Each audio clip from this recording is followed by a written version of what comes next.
Hello दोस्त, मैं सौरभ। हम सब के चैनल मंजिल कोचिंग क्लासेज में आप लोगों का हार्दिक स्वागत।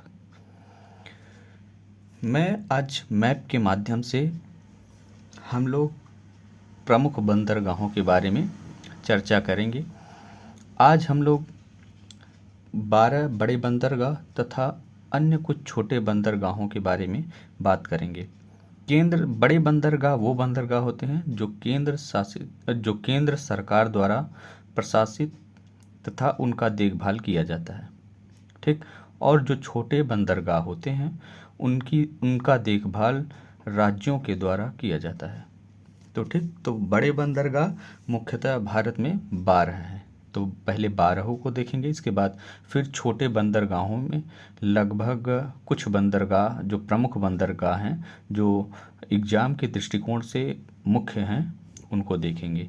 क्योंकि पूरे भारत में लगभग देखा जाए तो 250 बंदरगाह के ऊपर बंदरगाह हैं, तो सभी को याद करना संभव नहीं है। तो हम लोग जो प्रमुख हैं उन बंदरगाहों पे चर्चा करेंगे, ठीक। तो आइए हम लोग एक एक बंदरगाह पहले मैप के माध्यम से देखेंगे। ये गुजरात है। गुजरात में यहाँ कांडला बंदरगाह है, ठीक। ये कच्छ की खाड़ी है, ये कच्छ का रण है इधर, ठीक। ये वाला भाग कच्छ का रण है। यही क्या है? कांडला बंदरगाह, जिसका अब वर्तमान में नाम बदलकर दीनदयाल उपाध्याय बंदरगाह कर दिया गया, ठीक। तो ये कांडला बंदरगाह। अब एग्जाम के दृष्टिकोण से कांडला बंदरगाह से क्या क्या क्वेश्चन उठ सकते हैं, हम उसके बारे में चर्चा करेंगे, ठीक। तो अब हम कांडला बंदरगाह के बारे में बात करेंगे। कांडला बंदरगाह क्वेश्चन पूछता है किस प्रकार का बंदरगाह है। तो किस प्रकार का बंदरगाह है? तो प्राकृतिक एवं ज्वारीय बंदरगाह, ठीक।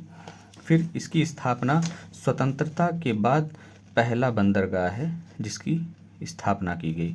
इसकी स्थापना इसलिए किया गया था क्योंकि ये मुंबई बंदरगाह के भार को कम करने के लिए, ठीक। फिर इसका नाम दीनदयाल उपाध्याय बंदरगाह कर दिया गया। नया नाम इसका है। कच्छ की खाड़ी में है। किस खाड़ी में है, ऐसा क्वेश्चन आता है तो कच्छ की खाड़ी में है। यहाँ से सूती वस्त्रों का निर्यात सबसे अधिक किया जाता है, ठीक। इस बंदरगाह से सूती वस्त्र का निर्यात सबसे अधिक किया जाता है। अब हम देखेंगे फिर किसको? मुंबई बंदरगाह। मुंबई बंदरगाह के बारे में देखेंगे। अब मुंबई बंदरगाह एक प्राकृतिक बंदरगाह है। कैसा है? प्राकृतिक। कांडला भी प्राकृतिक था और ज्वारीय था, ये भी प्राकृतिक बंदरगाह। भारत का सबसे बड़ा बंदरगाह कौन है? तो मुंबई बंदरगाह। यह किस द्वीप पे है? मुंबई बंदरगाह किस द्वीप पे है? तो सॉल्सेट द्वीप पे है, ठीक। और सबसे व्यस्त, अगर देखा जाए भारत का सबसे व्यस्ततम बंदरगाह कौन सा है? तो कौन सा है? मुंबई। और भारत का प्रवेश द्वार किस बंदरगाह को कहते हैं? तो किस बंदरगाह को कहते हैं? मुंबई को। यह महाराष्ट्र में है और कांडला कहाँ है? गुजरात में, ठीक। अब हम अगला देखेंगे नहावा सेवा। ये नहावा सेवा 2 बंदरगाह, जिसका नाम अब वर्तमान में क्या कर दिया गया है? जवाहरलाल नेहरू बंदरगाह, ठीक। तो कहाँ है? ये भी महाराष्ट्र में है। अब इसके बारे में देखेंगे। जवाहरलाल नेहरू बंदरगाह, ये इसकी विशेषता क्या है? यह भारत की सबसे आधुनिकीकृत बंदरगाह है, ठीक। ये एलिफेंटा द्वीप पे है। ये कौन से द्वीप पे है? मुंबई बंदरगाह किस पे था? तो सॉल्सेट पे था। और जवाहरलाल नेहरू, जिसका नवा सेवा नाम है, ये रहा। तो उसका नाम क्या, उस कौन से द्वीप पे है वो? तो एलिफेंटा द्वीप पे, ठीक। फिर मुर्मुगोआ बंदरगाह कहाँ है? तो गोवा में है, ठीक। मुर्मुगोआ कहाँ है? तो गोवा में। अब इसकी विशेषता देखेंगे। मुर्मुगोआ बंदरगाह किस नदी के मुहाने पर है? तो जुआरी नदी के मुहाने पर। क्वेश्चन कई बार पूछा जा चुका है, मुर्मुगोआ बंदरगाह किस नदी के मुहाने पर है? तो किसके है? जुआरी नदी। और यहाँ से लौह इस्पात को निर्यात किया जाता है, ठीक। फिर इसके बाद न्यू मंगलुरु है। यह कर्नाटक में है, ठीक। यह कहाँ है? कर्नाटक। न्यू मंगलुरु कर्नाटक में है। अब न्यू मंगलुरु को देखेंगे। न्यू मंगलुरु बंदरगाह कुद्रेमुख की खान से, जहाँ जो न्यू मंगलुरु बंदरगाह है वहाँ से लौह इस्पात क्या किया जाता है, निर्यात। लेकिन न्यू मंगलुरु बंदरगाह से जो लौह अयस्क इस्पात जो है, लौह अयस्क जो निर्यात किया जाता है वो किस खान से आता है, तो ये कहाँ से आता है, कुद्रेमुख। एक बार क्वेश्चन पूछा जा चुका है कि लौह इस्पात का निर्यात न्यू मंगलुरु बंदरगाह से जो होता है वो किस खान से आता है, तो कुद्रेमुख खान से आता है। ठीक, फिर इसके बाद अब कोच्चि, कोच्चि बंदरगाह कौन सा, कोच्चि बंदरगाह कहाँ है, तो केरल में। ठीक, केरल में कोच्चि बंदरगाह। अब कोच्चि बंदरगाह को हम लैगून बंदरगाह भी कहते हैं। निर्यात यहाँ से मसाला और चाय का निर्यात किया जाता है। ये किस द्वीप पे है, तो वेलिंगटन द्वीप पे। हमने 3 द्वीप पढ़ा, कौन कौन सा, एक तो पढ़ा था सॉल्सिट द्वीप जिसपे मुंबई बंदरगाह स्थित है, फिर दूसरा एलिफेंटा पढ़ा था जिसपे जवाहरलाल नेहरू बंदरगाह, और फिर तीसरा वेलिंगटन द्वीप जिसपे कोच्चि बंदरगाह। ठीक, अब हम लोग पढ़ेंगे कोलकाता। अब कोलकाता बंदरगाह, जिसका वर्तमान में नाम क्या कर दिया गया है, श्यामा प्रसाद मुखर्जी बंदरगाह। ठीक, अब इसके बारे में हम लोग देखेंगे। कोलकाता बंदरगाह कहाँ है, तो पश्चिम बंगाल में है। इसका नया नाम श्यामा प्रसाद मुखर्जी कर दिया गया है। यह हुगली नदी के मुहाने पे है। किस नदी के मुहाने पर है कोलकाता, तो हुगली नदी के मुहाने पर है। पहला बंदरगाह है जो नदी पर स्थित है। यह नदीय बंदरगाह है। कई बार पूछा जा चुका है कि कोलकाता किस प्रकार का बंदरगाह है, तो नदीय बंदरगाह है, और यह ज्वारी बंदरगाह है। ठीक, फिर इसके बाद अब पारादीप, यह कहाँ है, तो उड़ीसा में है। तो उड़ीसा में है। ठीक, इसके बारे में कुछ और विशेष इस पे क्वेश्चन नहीं बनता। इसकी अवस्थिति के बारे में पूछता है कि पारादीप किस राज्य में पड़ता है, तो यह उड़ीसा में। ठीक, फिर इसके बाद विशाखापत्तनम आंध्र प्रदेश में है। यह सबसे गहरा बंदरगाह है। कौन सा, सबसे गहरा। सबसे बड़ा कौन सा था, मुंबई।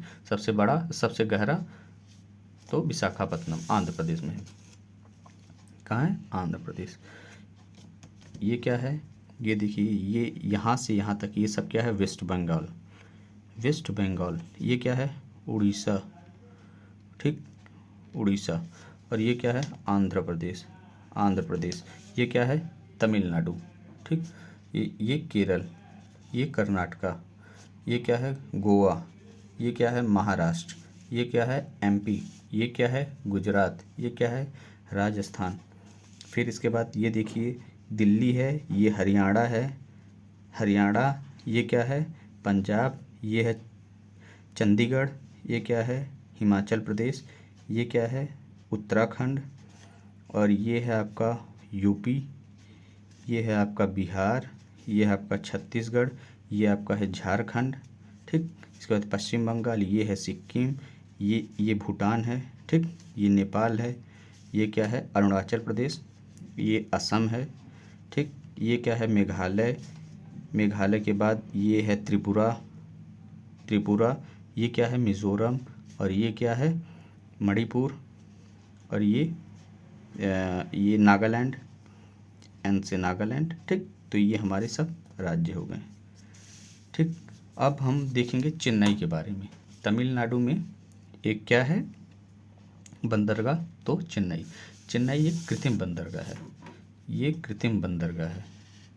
क्या है, कृत्रिम बंदरगाह, यानी कि मानव द्वारा इसका निर्माण किया गया है। एन्नौर बंदरगाह कामराजन पोर्ट, इसका नाम बदलकर क्या कर दिया गया है, एन्नौर का कामराजन पोर्ट।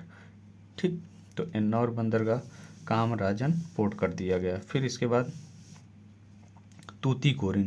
तूतीकोरिन का नया नाम क्या कर दिया गया है, बीओ चिदम्बरनार कर दिया गया है। तूतीकोरिन, इसका नया नाम बीओ चिदम्बरनार कर दिया गया है। फिर इसके बाद हमने देखा कि 6 पूर्वी तटीय बंदरगाह है। भारत के पूर्वी तट के 6 बंदरगाह, और 6 बंदरगाह पश्चिम तट के। ठीक, तो ये भारत सरकार के 12 मुख्य बड़े बंदरगाह हो गए। और एक 13वां मुख्य स्थल से दूर एक कौन सा बंदरगाह है? तो पोर्ट ब्लेयर, ये पोर्ट ब्लेयर है। और पोर्ट ब्लेयर क्या है? अंडमान निकोबार का क्या है? राजधानी भी है। और राजधानी कहाँ है? ये देखिए ये अंडमान का क्षेत्र है और ये क्या है? निकोबार का क्षेत्र। ठीक, ये निकोबार है और ये सब द्वीप अंडमान के अंतर्गत आते हैं। तो ये जो बड़ा वाला ऊपर भाग है ये नॉर्थ अंडमान है। फिर बीच वाला ये भाग क्या है? मिडिल अंडमान और साउथ अंडमान। साउथ अंडमान पे ही पोर्ट ब्लेयर है। ठीक, और एक लिटिल अंडमान है। तो 4 भाग इसके हैं। कौन? North, middle, south and little Andaman. और फिर नीचे निकोबार है। और निकोबार के ही नीचे क्या है? इंदिरा पॉइंट, जो भारत का दक्षिणतम बिंदु है। ठीक, तो इसके साथ हमने देखा 12 बड़े बंदरगाह। अब हम देखेंगे कुछ प्रमुख बंदरगाह। इसको याद करना बहुत ज़रूरी है। इसकी सिर्फ अवस्थिति आप लोग देखिएगा। इसके बारे में सिर्फ अवस्थिति पूछता है कि ये बंदरगाह कहाँ है। तो एक मुंद्रा बंदरगाह है जो कांडला के उत्तर पश्चिम में है, मुंद्रा बंदरगाह। फिर ओखा बंदरगाह गुजरात में है। ये सब देखिए, गुजरात का हम बंदरगाह देखेंगे। मुंद्रा, कांडला, ओखा, पोरबंदर और सूरत। और एक नीचे क्या है? हजीरा बंदरगाह। ठीक, इतने क्या है? गुजरात के हैं। फिर मुंबई में 2 है। एक क्या है? मुंबई। दूसरा क्या है? नहावा सेवा, जिसका नाम पंडित जवाहरलाल नेहरू कर दिया गया। गोवा में सिर्फ एक, मुर्मू गोवा। फिर मंगलुरु में क्या है? एक, न्यू मंगलुरु, जिसको कहते हैं न्यू मंगलुरु। फिर केरल में 3 है, कालीकट, कोच्चि और क्विलोन। फिर इसके बाद चेन्नई में क्या है? चेन्नई में 6 है। कौन कौन सा? एक चेन्नई है, फिर दूसरा पुदुचेरी है, तीसरा नेकपट्टनम है, चौथा रामेश्वरम है, 5वां तूतीकोरिन है। तूतीकोरिन का नाम कर दिया गया है क्या? बीओ चिदम्बरनार। फिर एक कन्याकुमारी है और एक बीच में है ये ऊपर एन्नौर बंदरगाह। ठीक, ये 7 बंदरगाह मुख्य हैं तमिलनाडु में। एन्नौर, चेन्नई, पुदुचेरी, नेकपट्टनम, रामेश्वरम, तूतीकोरिन और कन्याकुमारी। ठीक, इसकी अवस्थिति आपको याद करना है क्योंकि इससे सिर्फ इतने ही क्वेश्चन बनते हैं कि ये बंदरगाह कहाँ है। ठीक, और ऐसे भी क्वेश्चन पूछ सकते हैं कि पश्चिमी ऑप्शन दे देगा, पश्चिमी तट का कौन सा बंदरगाह है, तो 3 पश्चिमी तट का दे देगा ऑप्शन में, 1 पूर्वी तट का, तो वही पूर्वी तट वाले को आपको चूज़ करना होगा।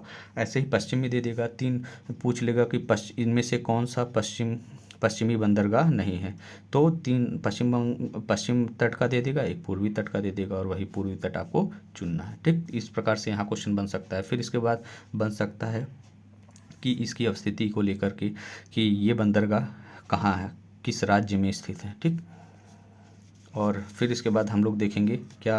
तमिलनाडु हो गया। अब आंध्र प्रदेश में सबसे गहरा बंदरगाह कौन सा है?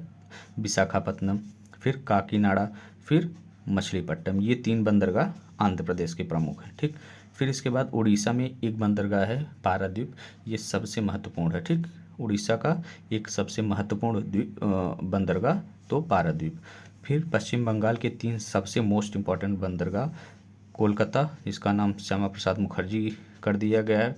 फिर इसके बाद हल्दिया और डायमंड हार्बर। ठीक, तो ये बंदरगाह प्रमुख बंदरगाह हैं। तो छोटे बंदरगाहों का देखरेख कौन करता है? राज्य करते हैं। और बड़े बंदरगाहों की देखरेख कौन करते हैं? तो वो करते हैं हमारी केंद्र सरकार। ठीक, तो देखा जाए तो 250 भारत में 250 प्लस बंदरगाह हैं। तो ठीक, सबको याद करना जरूरी नहीं है। अधिक लगभग 89% क्वेश्चन जो बनता है वो सिर्फ इन्हीं बंदरगाहों से बनता है, जितना हम आपको बताए हैं। क्योंकि कई बुक से मैं जो है क्वेश्चन को देखा हूँ, इसके बाद में ये वीडियो को बनाया हूँ। ठीक, तो 89% लगभग क्वेश्चन यहीं से बनता है। ठीक, तो अगर वीडियो को अच्छा लगा हो तो लाइक कर दीजिए, शेयर कर दीजिए वीडियो को और चैनल को सब्सक्राइब कर लीजिए। इसी प्रकार से हम वीडियो लगातार बनाते रहेंगे एक एक चैप्टर पे। धन्यवाद आप लोगों को।